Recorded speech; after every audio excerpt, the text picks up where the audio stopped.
আজকে থেকে নতুন একটি অধ্যায় শুরু করলাম।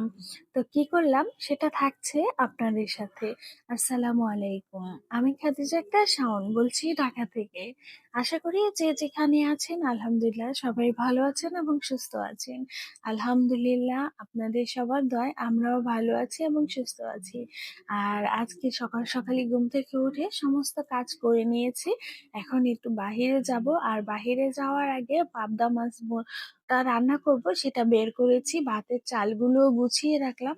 এসে আর দেরি হবে না রান্না করতে। আর এই যে কালকে রাতের ডাল ছিল সেই ডালটা গরম করে রেখেছি। আর আজকে দায়িত্ব পালনের জন্য তৈরি হয়ে বের হয়ে গেলাম। আর দায়িত্বটা হচ্ছে ছোট রানীকে স্কুলে দেওয়া। সেটা মনে হয় প্রত্যেকটা মা বাবারই একটা দায়িত্ব হয়ে যায়, তাই না? তো অনেকদিন আগে থেকে বড় ছোট রানীকে একটু একটু করে প্রিপারেশন নিয়েছিলাম স্কুলে দেওয়ার জন্য। তো বেশ কয়েকদিন আগে আমি স্কুলটা একটু খোঁজ নিয়ে আসলাম। আর আজকে গিয়েছিলাম ভর্তি করার জন্য। যেহেতু ও ছোট বাচ্চা, তো ওকে ছোট একটা স্কুলেই দিয়েছি। আহামরি এত বিশাল বড় স্কুল না। আর হয়েছে যে বাসার খুবই কাছে দিয়েছি। ও যেহেতু অনেকটাই ইনোসেন্স, অনেক কথা মানে অনেক লাজুক। তো ওকে নিয়ে যেহেতু আমার বসে থাকতে হবে, তো সেজন্য আমি আমার সুযোগ সুবিধা মতো একটা বাসার কাছে একটা স্কুলে দিয়েছি। আর এই যে স্কুল থেকে বই পেয়ে তো সে মহা খুশি, সেটা আপনারা একটু পরেই দেখতে পাবেন। আর এখানে দিয়ে দিয়েছিল স্কুল থেকে টাই, বেজ, আর হয়েছে 6টা খাতা, 3টা বই। আর এই দেখেন কি খুশি বই পেয়ে, নতুন বই পেয়েছে।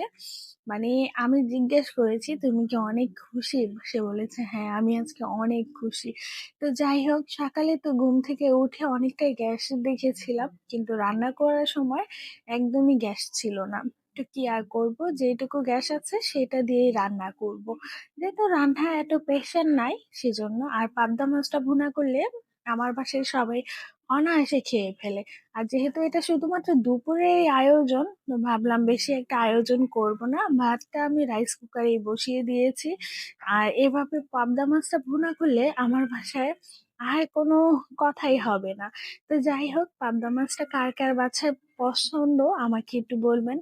আর অনেক সময় কথা বলতে বলতে আমার একটু মুখে আটকে যায়, সেজন্য একটু ক্ষমা দৃষ্টিতে দেখবেন। আসলে অনেক সময় অনেকদিন পর যখন আমরা ভয়েস দিই, সেই কারণে। তো যাই হোক, এখন এই যে টমেটো আর ধনিয়া পাতা দিয়ে নামিয়ে নিচ্ছি। আর যদি ভিডিওটা ভালো লাগে একটু লাইক, কমেন্ট আর শেয়ার করে দিবেন। আর আমার ছোট রানীর নতুন একটা অধ্যায় শুরু হয়েছে, ছোট রানীর জন্য দোয়া করবেন। আজকের মতো আমি এই পর্যন্তই বিদায় নিচ্ছি। সবাই ভালো থাকেন, সুস্থ থাকেন। আল্লাহ হাফিজ, আসসালামু আলাইকুম।